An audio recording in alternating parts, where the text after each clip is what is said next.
Buenas tardes a todos y a todas. Bienvenidos a este curso corto de lo que significa ética en investigación. Mi nombre es Natalia García Restrepo. Yo soy médico de la Universidad de Caldas. Soy especialista en genética médica de la Universidad Javeriana. Soy especialista en bioética de la Universidad Javeriana. Estoy terminando la maestría en bioinformática y biología computacional y actualmente estoy en estudios de doctorado en bioética también. Vamos entonces a empezar esta parte que es, digamos, importante, haciendo algunas reflexiones de lo que significa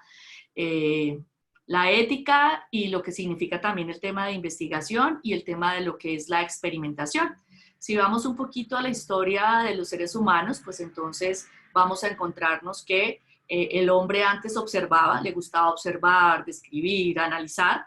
y después de un tiempo ya dijo, ya no quiero observar y escribir, ya quiero experimentar. Y en ese contexto entonces sabemos que la experimentación en el tema de los seres humanos ha sido una cuestión bastante importante, bastante analizada, la razón por la cual empezamos a hacer precisamente ese tipo de experimentaciones y por eso vemos que se convierte el ser humano en sujeto del conocimiento. Sabemos entonces que cuando nos enfrentamos a un dilema ético o nos enfrentamos a una situación problemática, estamos hablando de diferentes circunstancias o situaciones particulares que pueden tener diferentes alternativas de solución.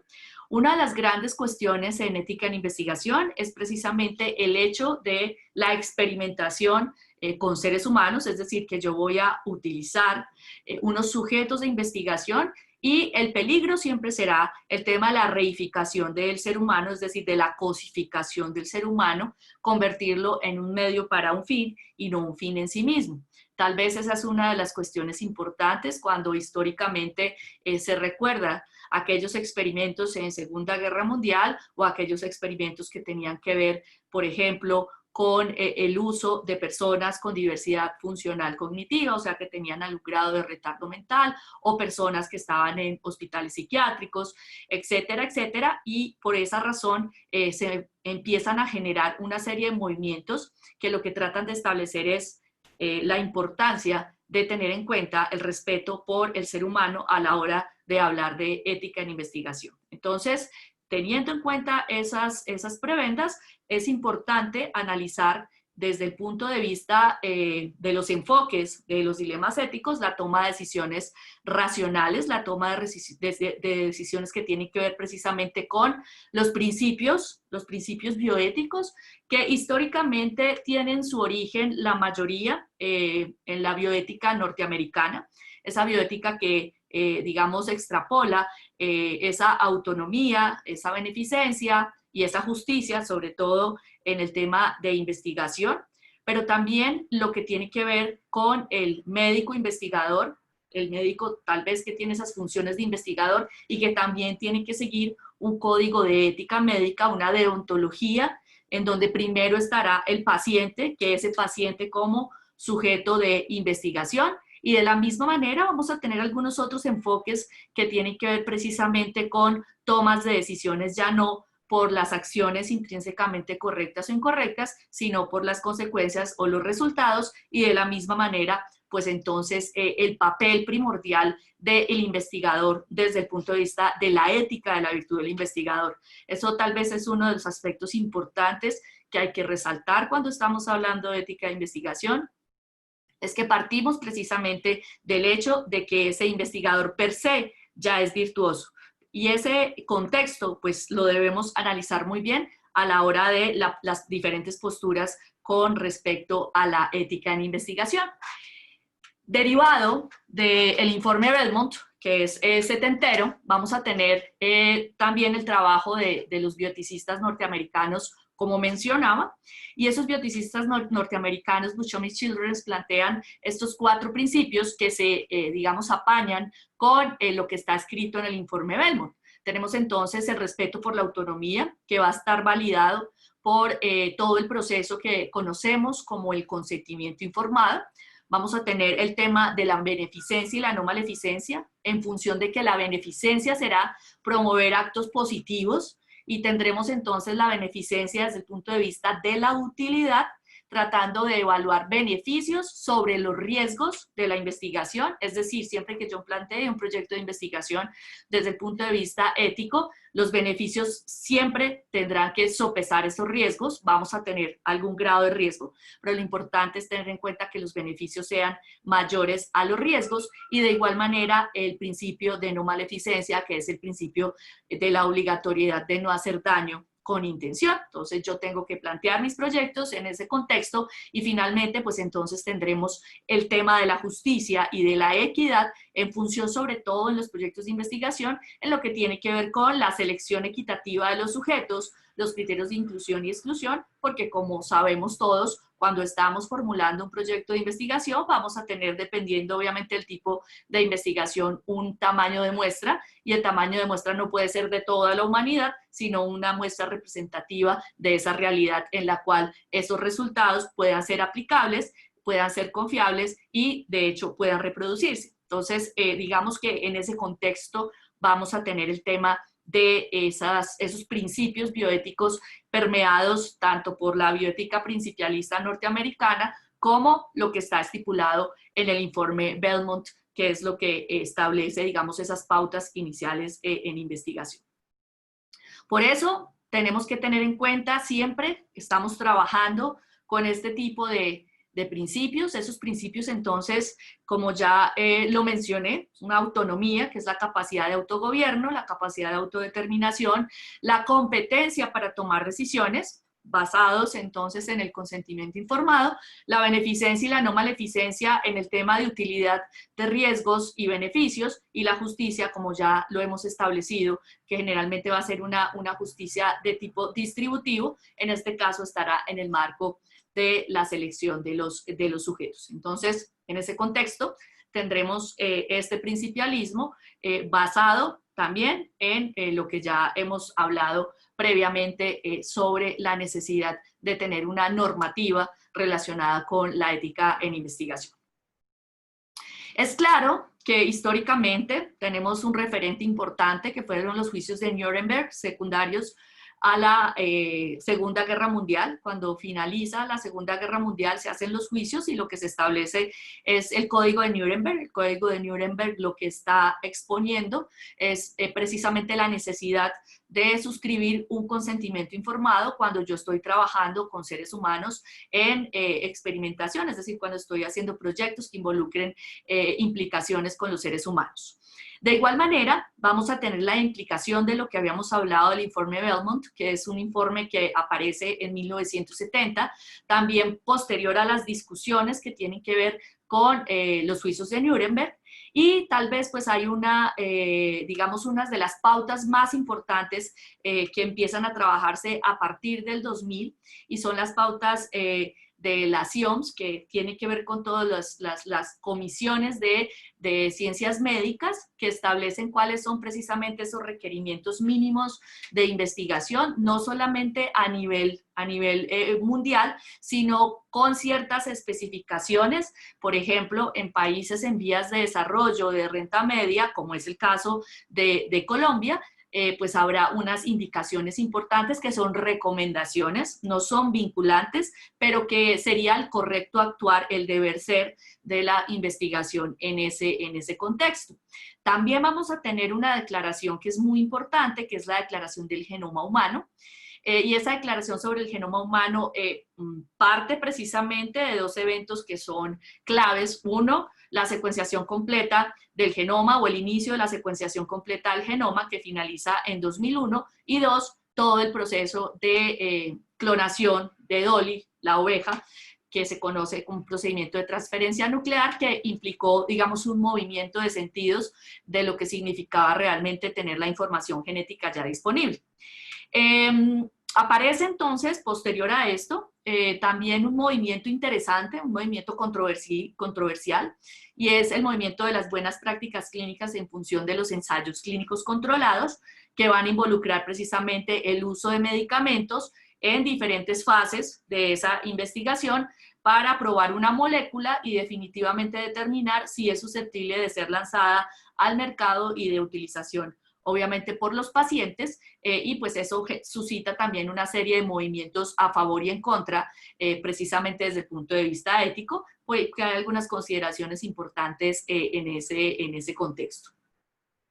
Debemos tener en cuenta también lo que significa la Constitución política colombiana. En el caso específico, la Constitución está por encima de cualquier consentimiento informado, de cualquier proyecto de investigación, si se demuestra que se están vulnerando los derechos fundamentales de los ciudadanos colombianos precisamente por participar en esa investigación. Entonces, fallos en el consentimiento informado, en la información, en que la persona realmente entienda lo que está haciendo y cuál es su participación, todas esas cosas, ¿cierto?, se evaluarán por encima y la Constitución nunca, digamos, irá de una forma en contravía de los derechos fundamentales de los ciudadanos. Vamos a tener también una resolución para Colombia específicamente, que es la resolución 8430 de 1993, de lo que antes se conocía solo como Ministerio de Salud. Esa resolución es la que está vigente y lo que configura la ética en investigación en seres humanos y en animales en Colombia, y pues ese es nuestro referente actual precisamente para establecer los tipos de investigación, cuáles requieren o no requieren consentimiento, cuáles son estas investigaciones que son en población, digamos, especial, que se considerarían sujetos subordinados, menores de edad, maternas, pacientes que tengan algún grado de diversidad funcional cognitiva o que tengan otro tipo de trastornos psiquiátricos, los pacientes confinados, etcétera. Y pues entonces eso es lo que establece esa parte de ética en investigación en Colombia hasta el momento. También, como otro referente importante, y como mencionaba en el tema de los ensayos clínicos controlados, pues entonces en Colombia ya aparece esta resolución, que es la 2378, que es del 2008, y es la que reglamenta lo que es la investigación con fármacos en Colombia, que está validada única y exclusivamente, ¿cierto?, por el INVIMA, que es la entidad, hagan de cuenta, como la FDA en Estados Unidos, que es la que reglamenta precisamente todo el tema pues de medicamentos y de aprobación de medicamentos. Entonces, en Colombia, solamente las instituciones que estén aprobadas por el INVIMA pueden hacer ensayos clínicos controlados, y eso tiene pues unas especificidades que están, digamos, dadas dentro de lo que se llama el ABC de buenas prácticas clínicas que establece el INVIMA. Finalmente, vamos a tener una declaración también que es muy importante, que se va renovando, digamos, cada tiempo específico, y está relacionada con la Asociación Médica Mundial. La reunión de la Asociación Médica Mundial entonces siempre trata de renovar la Declaración de Helsinki. Uno cuando evalúa los proyectos de investigación o ve los artículos, siempre va a encontrar el parrafito de lo que tiene que ver con ética en investigación, que está, digamos, amarrado a esa premisa del médico investigador relacionado precisamente con la Declaración de Helsinki, amarrada a la Asociación Médica Mundial. Entonces, allí vamos a tener unos lineamientos, que son unos lineamientos que, como les digo, no van a ser vinculantes, pero que en ese contexto pues van a tener esa capacidad para preguntarse o para cuestionar ciertas prácticas que supuestamente están en el marco de la investigación, como es el caso precisamente de los ensayos clínicos controlados. Entonces, esa es una parte importante de esos códigos y esas declaraciones, y es lo que más o menos nos rige en este momento para la ética de investigación. Las pautas de las IOMS tienen unas características importantes. Ese es un documento bastante extenso. Habrá que recopilar los aspectos relacionados con la ética en investigación y la investigación en países en vías de desarrollo, países de renta media, y lo que se evidencia es que en estos países en vías de desarrollo, en teoría, no deberían existir incentivos para que las personas participen en investigación. Esto es distinto a lo que ocurre en otros países, por ejemplo, en Estados Unidos, en donde de hecho hay diferentes estudios que se presentan, sale en el periódico, estamos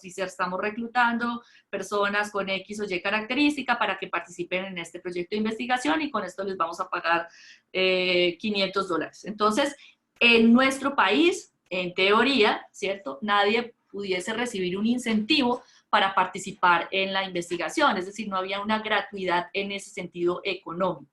Y eso pues también tiene que quedar muy claro en el consentimiento informado en cuanto a cuáles son los beneficios que no van a ser beneficios económicos. Y eso hay que contextualizarlo muy bien desde lo que se plantea en esas pautas de las IOPS. De igual manera, cuando se está investigando en poblaciones que tienen algunas dificultades económicas, socioculturales, o cuando estoy hablando de investigación en comunidades, como por ejemplo comunidades indígenas, comunidades que tienen unas cosmogonías distintas, allí también hay unas, digamos, condiciones específicas que tendrían que darse. De igual manera, aquella población que uno consideraría vulnerable por alguna circunstancia particular, por ejemplo, aquellas personas que tienen algún grado de discapacidad intelectual,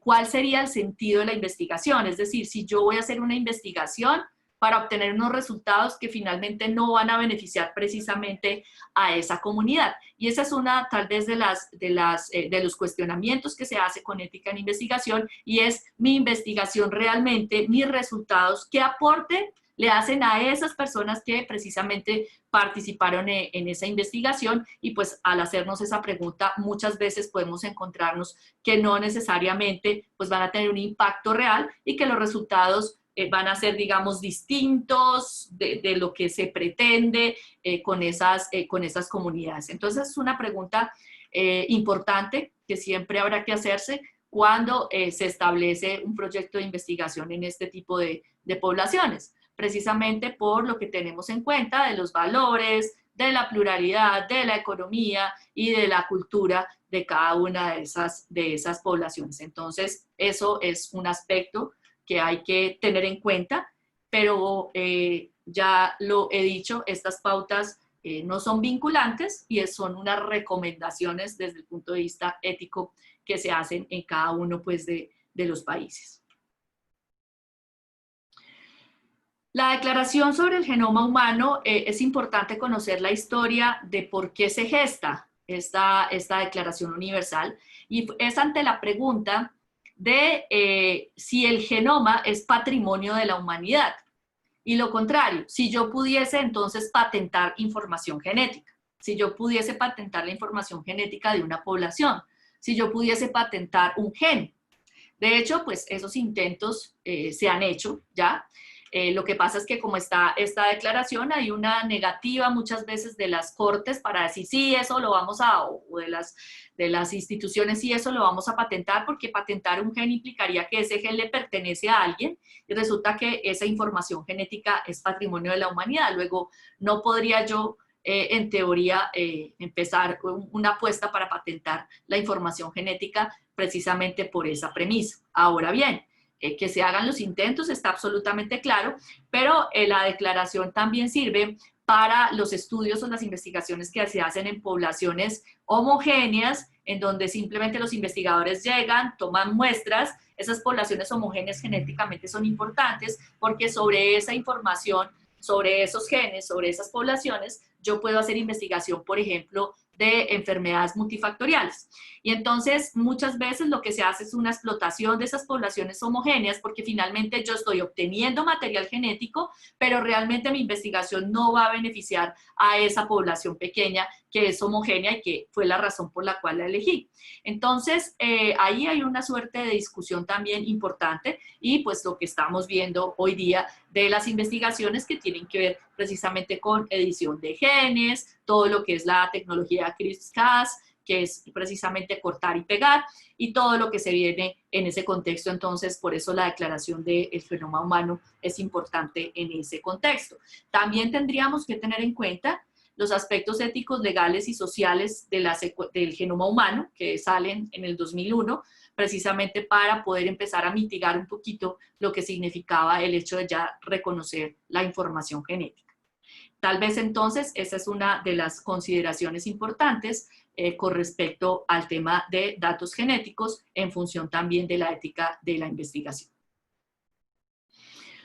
Otro aspecto que tendríamos que tener en cuenta es precisamente la consecución de los comités de bioética. Realmente, digamos, la UNESCO es la que más ha trabajado en el tema de bioética y derechos humanos, ese es el enfoque de la UNESCO, pero en ese mismo orden han ido estableciendo, digamos, unos lineamientos generales para lo que significa la definición de los comités de bioética. Entonces vamos a tener unos comités de bioética que tienen unas características particulares, muy probablemente unos sean más interdisciplinares, es decir, tengan diferentes disciplinas que converjan sobre un mismo objetivo, otros van a tener las mismas disciplinas desde otras perspectivas, entonces van a ser más multidisciplinares, pero en términos generales lo que tenemos es que existen comités grandes, que son los comités asesores, revisores de políticas que tienen que ver con bioética, que son grandes centros, por ejemplo en Estados Unidos el Kennedy Institute, el Hastings Center, en Gran Bretaña Newfield y otros que articulan precisamente esas políticas revisoras asesoras. Vamos a tener comités que son los comités que si bien están dentro de la clasificación de la parte bioética, pues entonces serán comités de ética profesional, entonces estarán los comités de ética médica, ética en odontología, ética en enfermería, etcétera, etcétera. Se tendrán los comités que tienen que ver con la parte hospitalaria, entonces los comités de ética hospitalaria, y se tendrán los comités de ética en investigación, que inicialmente parten de las universidades, o sea, todas las universidades, en el caso colombiano, van a tener un comité de ética de investigación. Esos comités puede ser uno solo o puede haber comités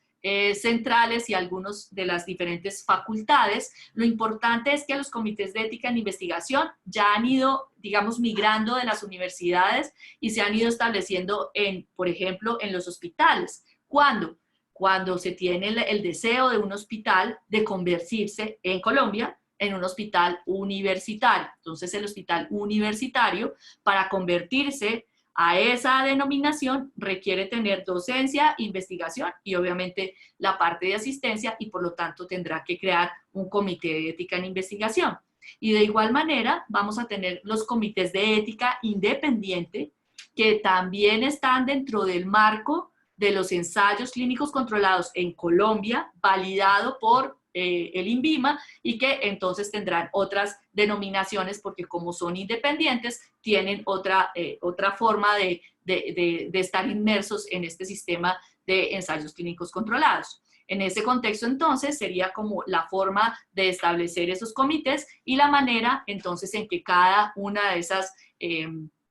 esas políticas que se establezcan, pues entonces permitan que se evalúen precisamente esos proyectos de investigación a la luz de la parte ética. En términos generales, entonces, por ejemplo, en una universidad, yo tengo un comité de ética en investigación, resulta que para poder empezar yo mi proyecto de investigación tengo que pasar ese proyecto por el comité de ética para que ese comité de bioética establezca si existe o no algún tipo de riesgo, si hay que cambiar algo con respecto al consentimiento informado, si los sujetos de investigación están siendo vulnerados, si no hay garantía para los investigadores, y en ese contexto entonces permitir que ya después pueda iniciar ese proyecto de investigación. La premisa en Colombia particularmente es que los proyectos que están financiados, por ejemplo, por Conciencias, que es lo que regula el tema de ciencia y tecnología y de investigación en Colombia, es que requieren siempre un aval de un comité de ética en investigación precisamente para poder que el proyecto siga su curso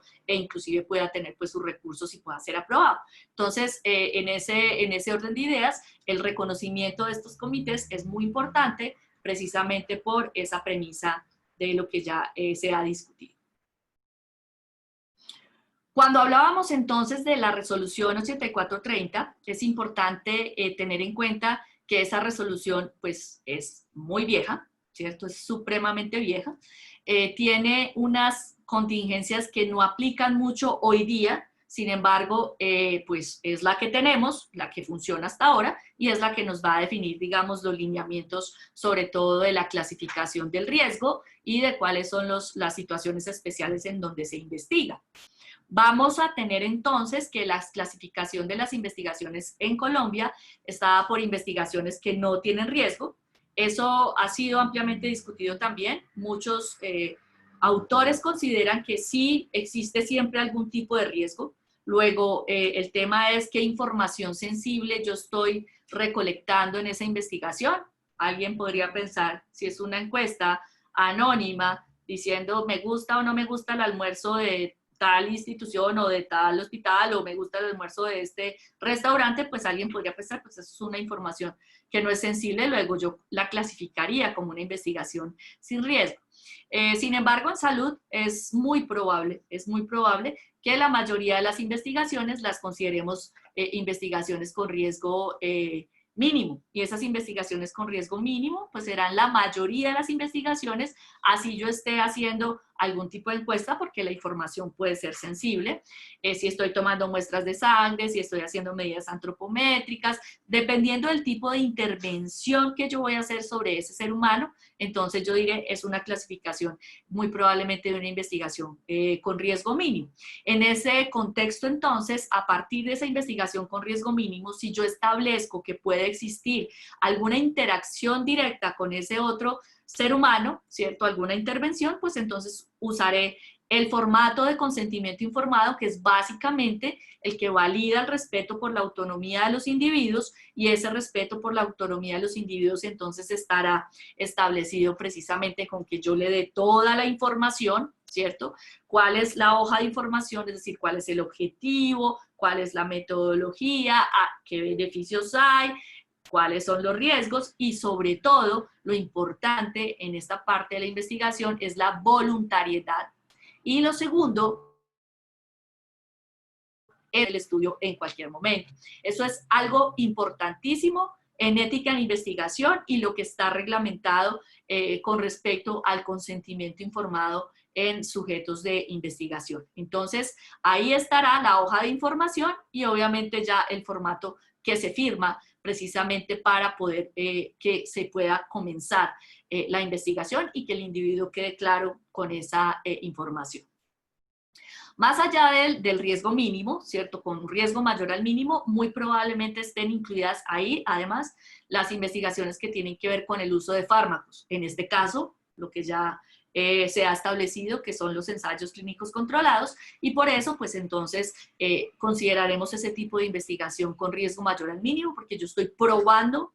un medicamento y ese medicamento, pues entonces puede tener algún evento adverso o alguna contraindicación en ese sentido, y por eso el individuo tiene que estar ampliamente informado desde ese punto de vista. Las situaciones especiales en investigación están, digamos, reglamentadas en lo que tiene que ver con los menores de edad, lo que tiene que ver con mujeres embarazadas, lo que tiene que ver con pacientes psiquiátricos y con grupos que nosotros consideramos subordinados, además de lo ya estipulado de la investigación en comunidades como, por ejemplo, las comunidades indígenas. Allí hay una suerte de discusión y es precisamente cuál es la importancia de la investigación en ese tipo de población y si la investigación realmente va a beneficiar o los resultados de esa investigación van a beneficiar directa o indirectamente a esa población que participa en este tipo de investigación. Entonces, tener en cuenta, pues en Colombia, el tema de investigaciones menores de edad o personas con una discapacidad, en este caso intelectual, pasa por la suerte de que se tiene que tener la firma de los representantes legales, tanto de los menores de edad como de las personas con discapacidad. Eso pues tiene también una suerte de análisis de que tanto el menor de edad, entonces si yo tengo un adolescente, tiene 16 años, pero no es mayor de edad todavía, si es capaz y tiene la competencia para comprender lo que va a pasar en un proyecto de investigación. Si necesariamente entonces la firma del consentimiento informado por parte de los papás va a estar amarrada también a un asentimiento informado por parte de ese menor de edad, en donde él también participa en esa toma de decisiones. En muchos casos, entonces, lo que se dice, no se puede investigar en menores de edad, mejor no lo haga de esa manera. En ese contexto, pues depende obviamente de la pertinencia de esa población y si, como habíamos establecido, pues puede beneficiarse mucho más con los resultados de la investigación. Por esa razón, siempre vamos a estar en esa dupla riesgo-beneficio. Es decir, que yo tenga un riesgo, los riesgos sean mucho, mucho menores y los beneficios sean mucho, digamos, mayores en ese sentido con respecto a la parte de la investigación. De igual manera, la investigación en pacientes psiquiátricos, que es digamos, los otros sujetos especiales que consideramos nosotros en la investigación, es cuál es la razón por la cual yo voy a hacer investigación en un paciente psiquiátrico, se va a beneficiar ese paciente psiquiátrico de esa investigación y finalmente si es así, pues entonces en muchos casos se puede contar con el concurso, ¿sí?, de la agencia del paciente psiquiátrico, pero si no se puede contar con el concurso de la agencia del paciente psiquiátrico, pues entonces la autoridad que permita que podamos hacer ese tipo de investigaciones. Esas investigaciones en pacientes psiquiátricos son complicadas porque de hecho históricamente muchos de esos pacientes o muchas de esas instituciones psiquiátricas fueron utilizadas para hacer investigación no de una forma adecuada, no siguiendo un método científico, sino realmente pues aprovechándose de la situación en particular. Por eso el paciente o los pacientes psiquiátricos se consideran sujetos vulnerables. También están entonces los grupos subordinados. Los grupos subordinados entonces estarán aquellos estudiantes, trabajadores, los que estén en las fuerzas militares, los que están encarcelados, los que estén en centros de readaptación. Todos estos serán grupos subordinados y exactamente la misma regla. ¿Cuál es la razón principal para investigar en este tipo de grupos? Se van a beneficiar esos grupos de los resultados de la investigación y eso como se ha establecido, pues tiene que ver precisamente con la pregunta sobre la pertinencia y sobre el impacto que va a tener realmente esa investigación. Se establece también lo que implica la investigación con microorganismos en temas de los riesgos. Estamos en este momento pues en la pandemia COVID-19, si vamos a hacer investigación con COVID-19, pues entonces vamos a tener que tener un establecimiento de unas condiciones de laboratorio primero para poder garantizar que el manejo de esos patógenos se dé con la mayor bioseguridad y que ni tanto los investigadores como otras personas puedan tener un riesgo en ese sentido.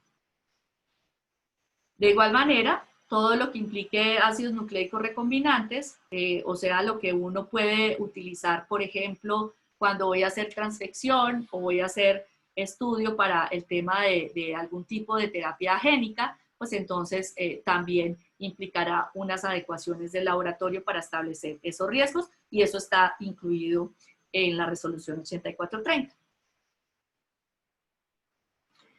De igual manera, tenemos en cuenta la investigación con animales. La investigación con animales en Colombia está reglamentada desde el 89 con la ley 84. Sin embargo, en la resolución 8430, lo que trata de establecer es, listo, vamos a hacer una fase, digamos, de investigación con animales. Eso es posible, pero mire porque existe otra tecnología en este momento que nos puede ayudar, de hecho, a hacer una suerte de simulación, ya sea con modelos matemáticos, ya sea con simulación en computación, ya sea con sistemas biológicos, el uso de sistemas biológicos in vitro, antes de entonces llevar a los animales precisamente a esa experimentación. ¿Por qué? Porque existen otras modalidades que nos pueden también moldear y hacer una representación adecuada de la realidad y pues de esa manera entonces lo que se prefiere es mirar si inicialmente no tenemos otras alternativas y definitivamente pues entonces tenemos que seguir la investigación con animales. En la parte genética pues se hacen muchísimos estudios, sobre todo con ratones, ¿cierto? Por el tiempo de gestación y por el tiempo de mirar diferentes generaciones en relación precisamente con que yo silencio o no silencio un gen y miro cómo se expresa ese fenotipo en esos ratones por la similitud que vamos a tener con el genoma de los seres humanos. Entonces, pues en ese contexto lo importante será establecer si es pertinente o no la investigación con animales o puedo yo obviar esa investigación con animales porque ya tenga modelos matemáticos o de biología computacional, etcétera, que me sirvan también para tener una primera aproximación a esa pregunta o a esa hipótesis que tengo yo con respecto a esa parte de investigación. Se estableció al inicio que las buenas prácticas clínicas relacionadas con los ensayos clínicos controlados tenían muchas discusiones. Tienen muchas discusiones por varias premisas, y lo primero es que si estamos hablando de que es una investigación con medicamentos y que es una investigación con un riesgo mayor al mínimo, se supone que dentro de las reglas de ética en investigación está el hecho de que la investigación y los resultados de la investigación debieran favorecer a aquellas personas o a aquellos sujetos que participaron en la investigación. Y esa es tal vez una de las grandes críticas al tema de los ensayos clínicos controlados, precisamente porque yo tengo unos personajes que están participando en la investigación, aceptaron por su consentimiento informado participar, se les da ese principio activo, ¿cierto?, durante un tiempo, pero termina el estudio y si, por ejemplo, ese medicamento sale al mercado, a esas personas les tocaría acceder, ya sea a través de la APS o ya sea a nivel particular, a ese medicamento, cuando desde esa perspectiva, en teoría, por lo menos aquellas personas que participaron en el estudio debieran recibir ese medicamento precisamente porque la idea es beneficiarlo, si no se vuelve una cosa completamente de reificación, de cosificación econométrica, y yo tengo literalmente unos conejillos de indias independientemente de que se firme ese consentimiento informado. En ese contexto, entonces, cuando estamos hablando de la investigación con medicamentos en Colombia, nos salimos de la resolución 8430 en ese sentido, porque realmente vamos a tener unos comités de ética independiente que están financiados a través de un intermediario por la industria farmacéutica, y esos, digamos, esos comités y esa institución y ese laboratorio y todo el equipo de trabajo de investigadores, pues entonces deben tener el aval del INVIMA para poder funcionar. De esa manera, entonces, para muchos, los ensayos clínicos controlados, primero, no están de acuerdo o establecidos con lo que tiene que ver con ética en investigación, precisamente porque no vamos a beneficiar a los sujetos investigados. Y segundo, pues entonces, desde el punto de vista de Helsinki 2013, serían completamente inválidos, porque además ellos van a utilizar en muchos casos el placebo, que se debe establecer la definición entonces del placebo como que yo tengo, por ejemplo, en este lado el principio activo está en una pastillita y en el otro lado tengo azúcar. Y resulta que ese individuo que está participando en esa investigación, entonces va a saber que va a quedar en alguno de los dos grupos, pero no va a saber en cuál grupo va a quedar, y aún así entonces se le tiene que dar la oportunidad de decidir si participa o no participa. El investigador tampoco sabe cuáles de los sujetos reciben el placebo o reciben el principio activo, y por eso se llaman estudios doble ciegos. Allí entonces vamos a tener unas contingencias importantes, y es que entonces yo voy a tratar de determinar si ese medicamento sí funciona, pero el problema es que puede que esas personas tengan unos medicamentos de base que yo no se los puedo quitar simplemente para ponerle una cosa que no es el medicamento versus lo que es el medicamento que yo estoy probando. Entonces, por eso es alto el cuestionamiento con el tema de buenas prácticas clínicas, si bien como hemos establecido, está validado desde el 2008 en Colombia y está regulado por el INVIMA, que es precisamente esta autoridad en lo que tiene que ver con la autorización o la inclusión de fármacos dentro de toda la parte de atención y salud. Helsinki entonces establece en sus diferentes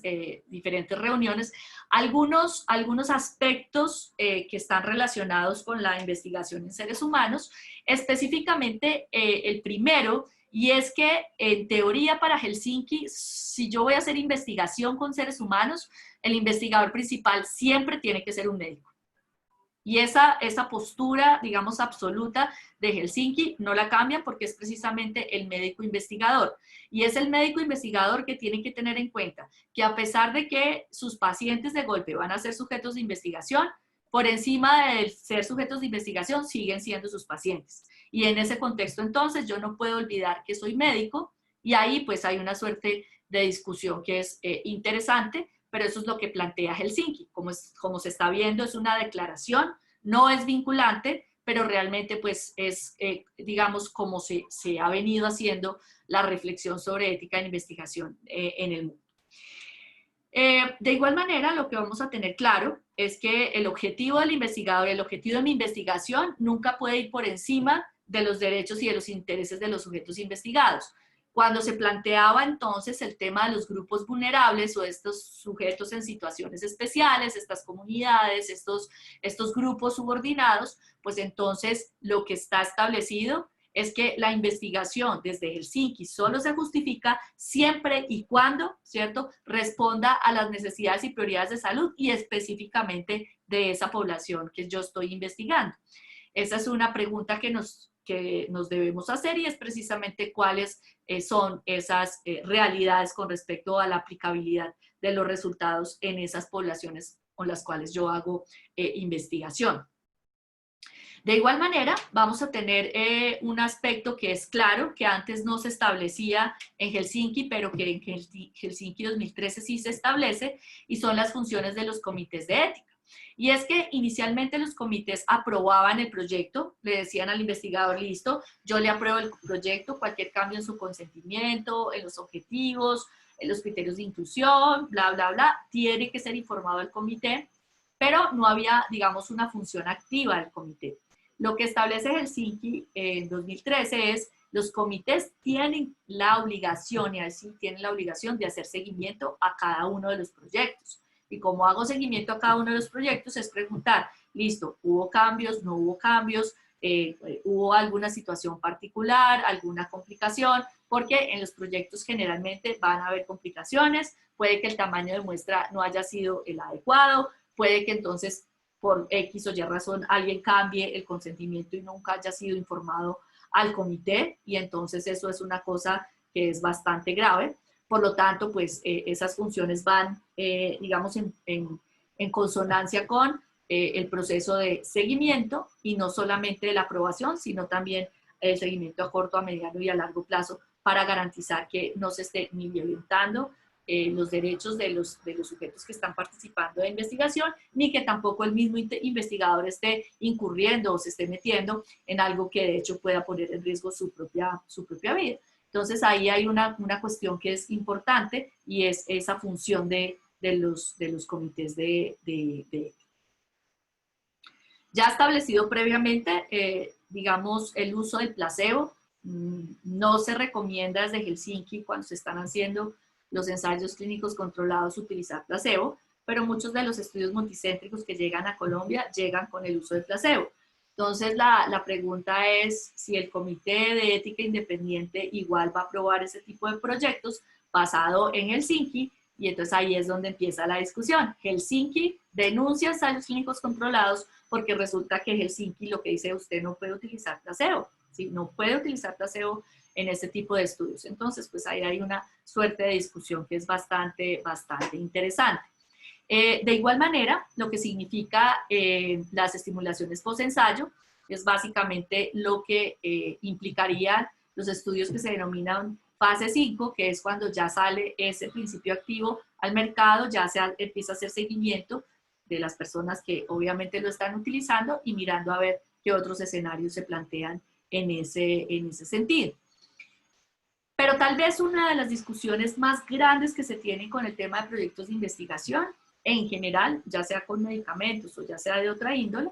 es la publicación de los resultados, y la publicación no de los resultados positivos, sino de los resultados negativos. Es decir, no encontré resultados, no tengo unos resultados que validen mi hipótesis, o estos resultados tuvimos estos eventos y estas condiciones y por eso el proyecto se acabó, no pudimos continuar. Todas esas cosas son muy importantes, la retroalimentación, y no solamente al tema del comité, porque en teoría se debería remitir al comité esas consideraciones, sino lo que tiene que ver precisamente con la difusión de esos resultados en los mismos sujetos de investigación que participaron. Entonces yo llegué a una población, cogí datos, salí feliz, me fui, y finalmente nunca vuelvo. Nunca nadie supo qué pasó con la investigación, nunca nadie supo qué pasó con los resultados, y es deber ser de aquellos que participaron el conocer, ¿cierto?, de primera mano cuáles son esos resultados, porque ellos precisamente participaron, firmaron un consentimiento, y de esa manera pues entonces estaría estipulada la obligación de esa publicación y difusión de esos resultados.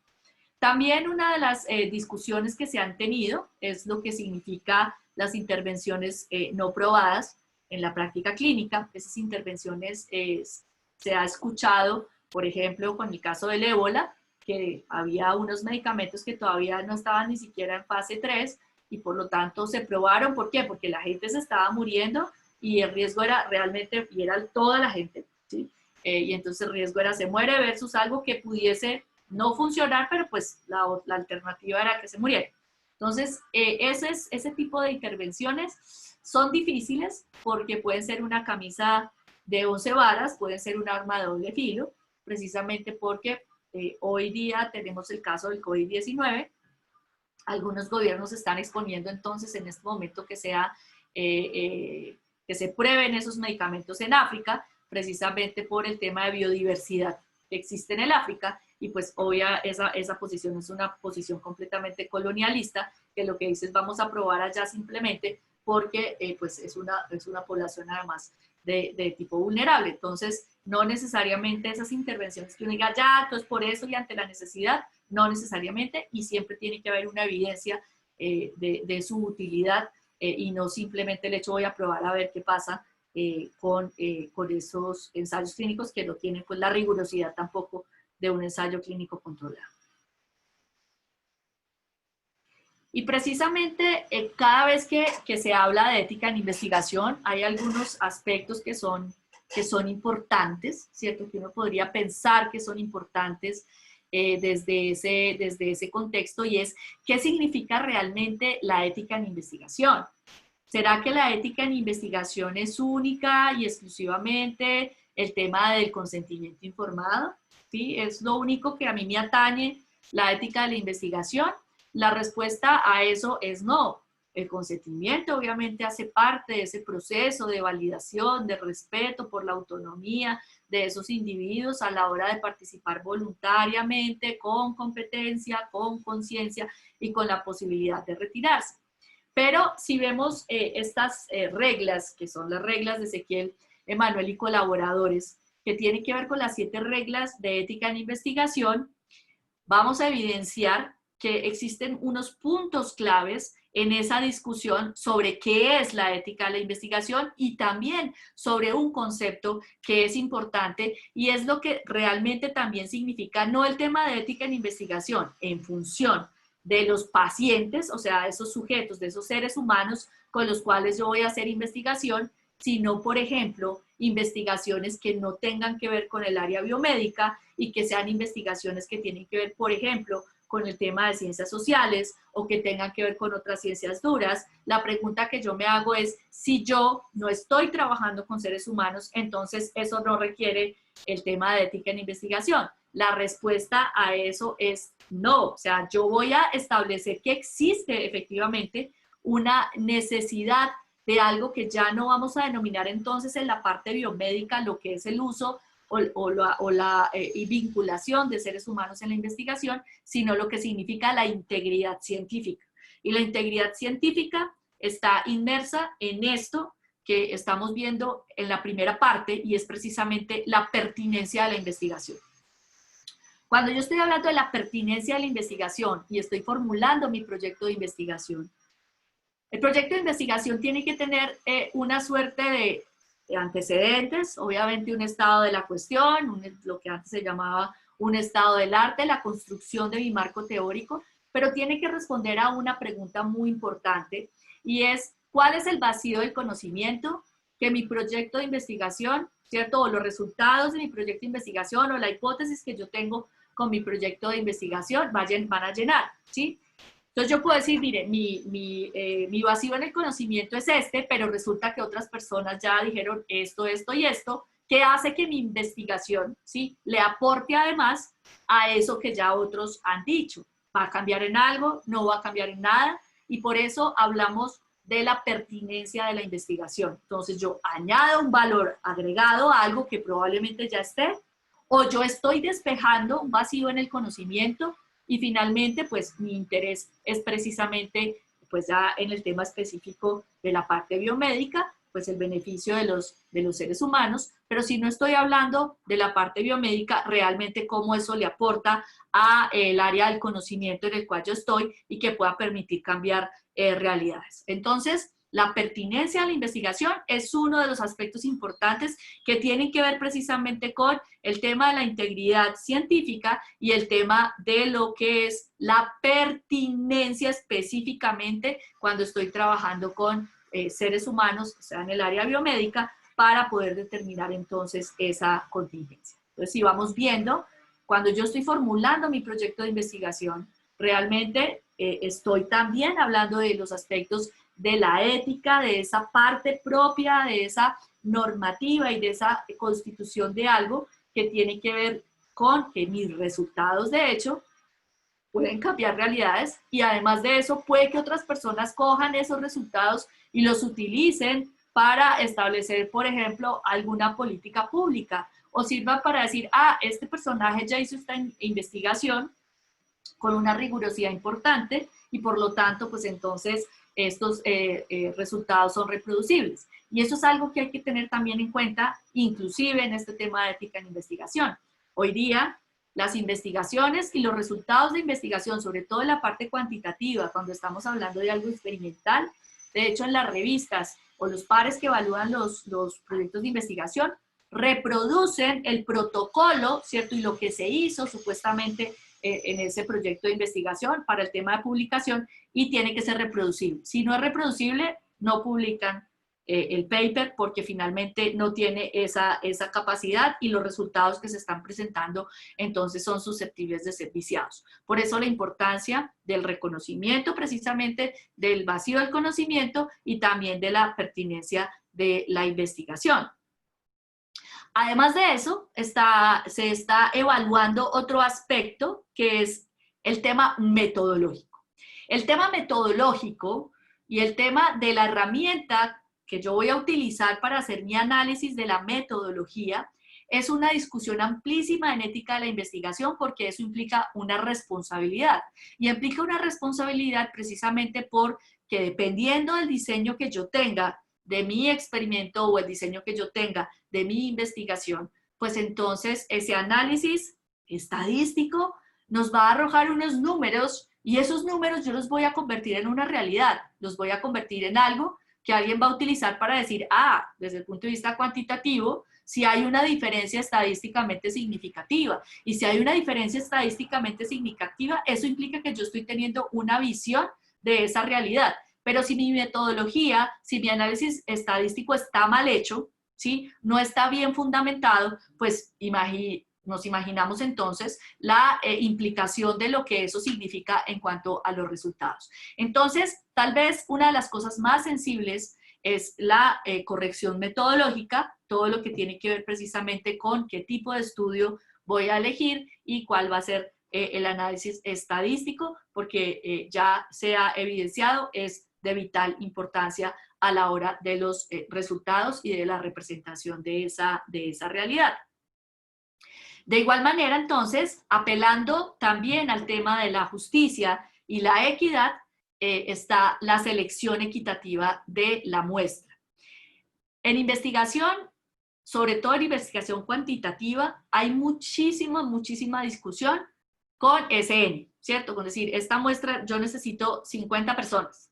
Resulta que necesito 50 personas, pero solo pude, ¿cierto? Solo pude obtener o pude reclutar 25. Y si tengo solo 25, eso no me sirve como tamaño de muestra significativo. Por lo tanto, en teoría y desde el punto de vista de la ética en investigación, pues entonces ese proyecto no es viable. Pero resulta que los investigadores dicen, pero ¿cómo no va a ser viable si yo ya tengo recursos y qué vamos a hacer si no obtengo entonces los sujetos de investigación? Y eso se convierte realmente en una cuestión que es importante allí tenerla en cuenta. Entonces, cuando estamos hablando de esa selección equitativa, pues entonces estamos hablando también de criterios de inclusión y criterios de exclusión. Allí vamos a tener una dinámica que es importante y que por eso no podríamos apelar a la discriminación positiva o a la discriminación negativa. Es importante dentro de las consideraciones previas lo que tenía que ver con el principio de beneficencia y utilidad, en lo que se había establecido la relación beneficio-riesgo, que es otra de las consideraciones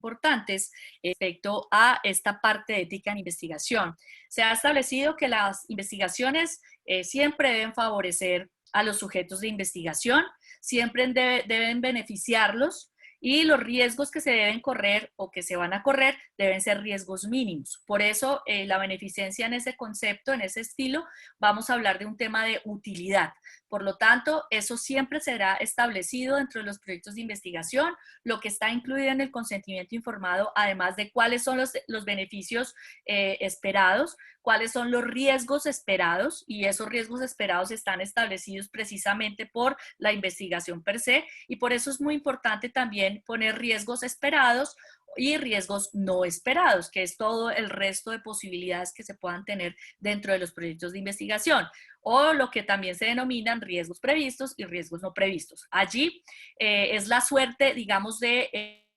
lo importante de la investigación en función tanto de la pertinencia, en función tanto de la metodología, en función tanto de la selección de los sujetos, como, digamos, el beneficio sobre los riesgos.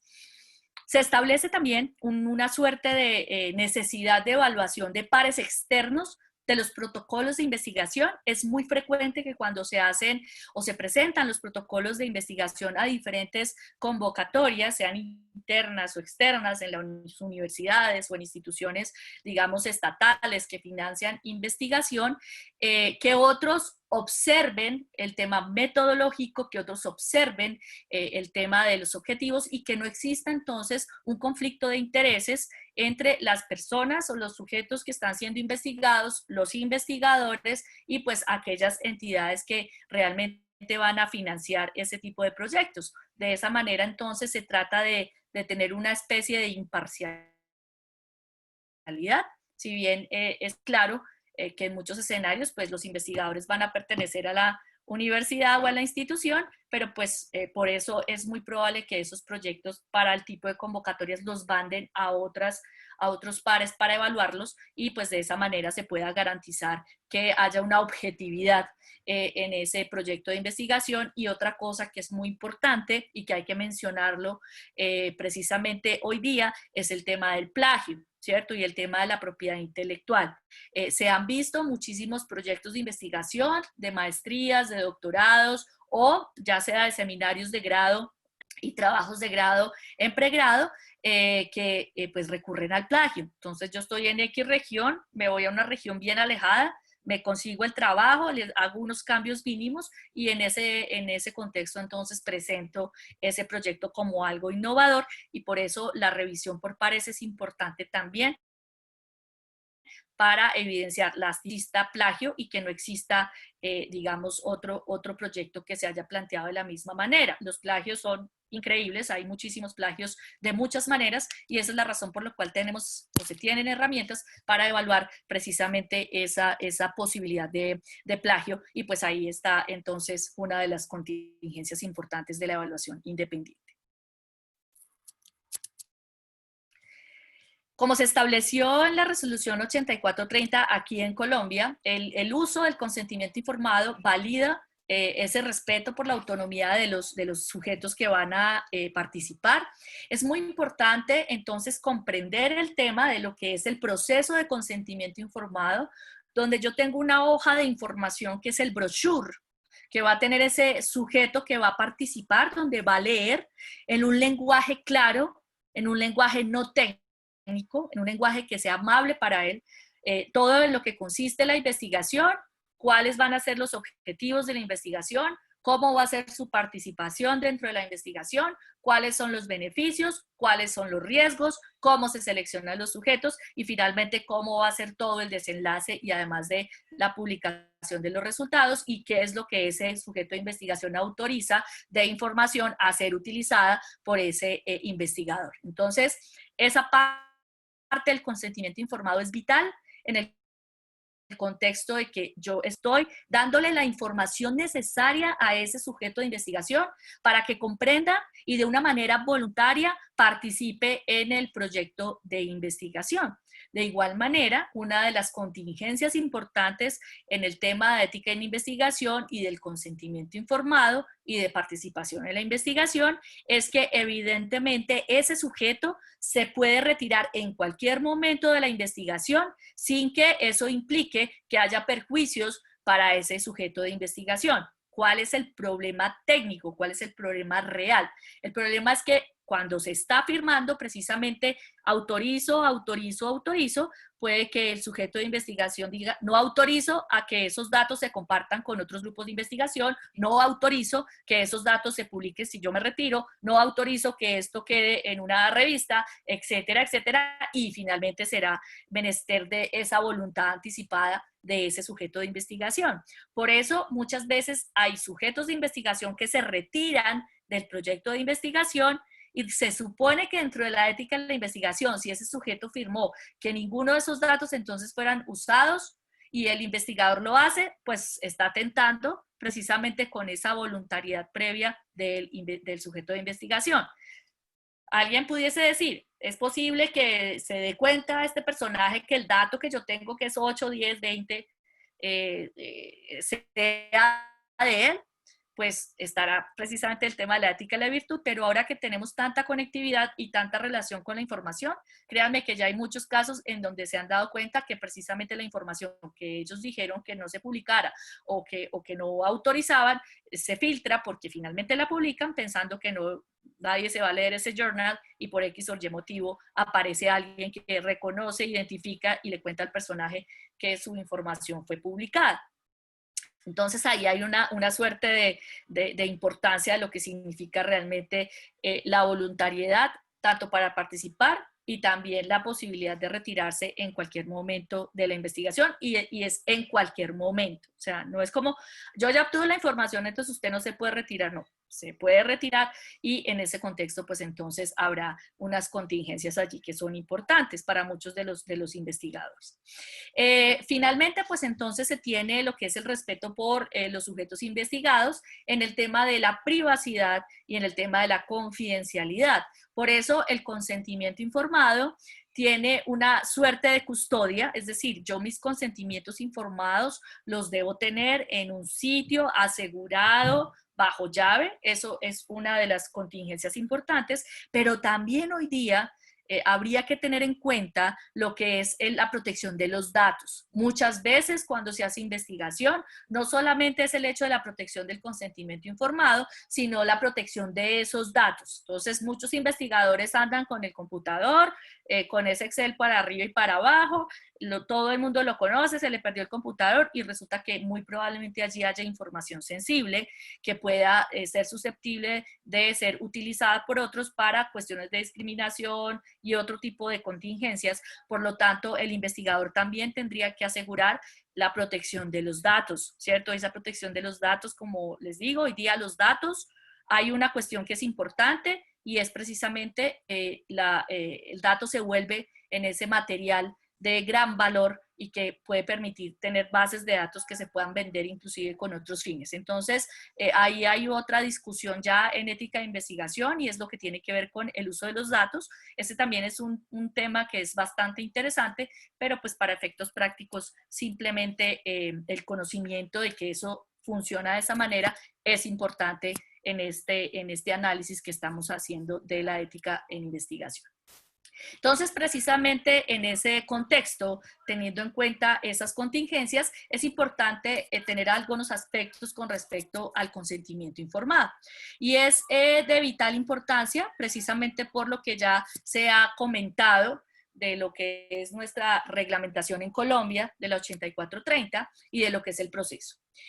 Se ha establecido que el consentimiento es con plena información. Lo ideal es que haya una suerte de comunicación de ese consentimiento informado y que todos estemos claros con la información, como ya se estableció, de riesgos, beneficios, objetivos, etcétera, etcétera. En ese contexto, entonces, el consentimiento, vuelvo y enfatizo, es el documento que valida precisamente el respeto por la autonomía de los sujetos que van a participar en la investigación. Para hacer una especie de checklist, Y muchas veces la pregunta es, bueno, ¿y yo cómo construyo un consentimiento informado? Pues entonces es básicamente estos puntos que están establecidos. Lo importante es que esos puntos que están establecidos allí tienen que tener un lenguaje simple, un lenguaje sencillo, ¿sí? Porque una cosa es la hoja de información y otra cosa es el documento de autorización que se firma y ese es entonces el documento que valida esa información que se acaba de proporcionar. Por tanto, este tipo de consentimientos pueden tener diferentes modalidades, pero pues está establecido que esos son los puntos claves. Se ha reiterado el tema de la voluntariedad, se ha reiterado el tema de poder retirar la información en cualquier momento, de retirarse del estudio, de no identificar al estudio, al sujeto de investigación y además de proporcionar la información actualizada, es decir, que si ese sujeto que está participando en la investigación solicita información a los investigadores, pues entonces esos investigadores tienen el deber de proporcionarle esa información, porque eso fue lo que se acordó previamente con ese consentimiento informado. Vamos a tener casos en donde además del tema de investigación cuantitativa en otro escenario, está el tema de investigación con medicamentos, por eso, so pena de que se retire de ese estudio, pues el individuo no puede dejar de recibir su tratamiento si es que lo estaba recibiendo y en ese caso, pues entonces no puede haber ningún efecto punitivo si se retira del estudio. Ahora bien, cuando se habla de los riesgos y los beneficios, quiero enfatizar que es importante que se establezca realmente a qué se atiene ese sujeto de investigación, cuáles son los beneficios y si existe alguna condición adicional que deba ser suplida por ese sujeto de investigación que le diga, no, definitivamente yo no puedo participar en este proyecto porque implica que yo me transporte de mi casa al hospital o de mi casa al centro de investigación y yo no tengo dinero, por lo tanto, pues no me interesa participar. Todas esas cosas deben quedar claras desde el momento de la hoja de información y esa es la razón por la cual, insisto, esto valida el respeto por la autonomía de los individuos.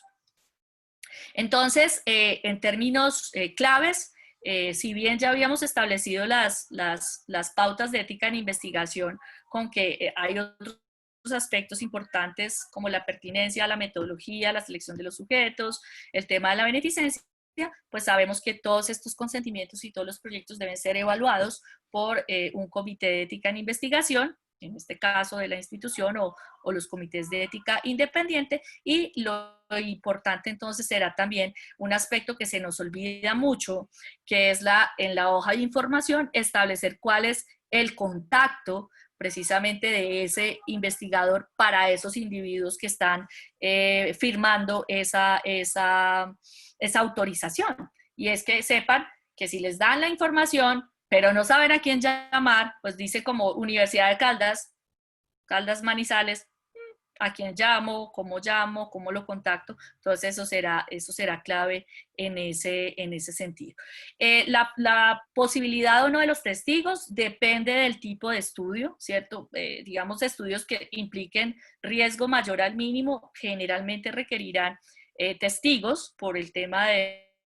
los riesgos, otro simplemente será el individuo y el investigador los que firmen. La necesidad de los testigos está más, digamos, por lineamientos, por ejemplo, como lo que ya había comentado con el INVIMA, pero pues en términos generales lo importante es refrendar esa información y que ese sujeto pues quede completamente claro con lo que está estipulado en esa hoja de información y lo importante también es que siempre habrá copia, entonces el sujeto de investigación se lleva su copia pues porque esa es la evidencia de que firmó ese consentimiento y el investigador entonces también conserva su copia, que es precisamente la validación de esa investigación en cuestión de ese consentimiento informado.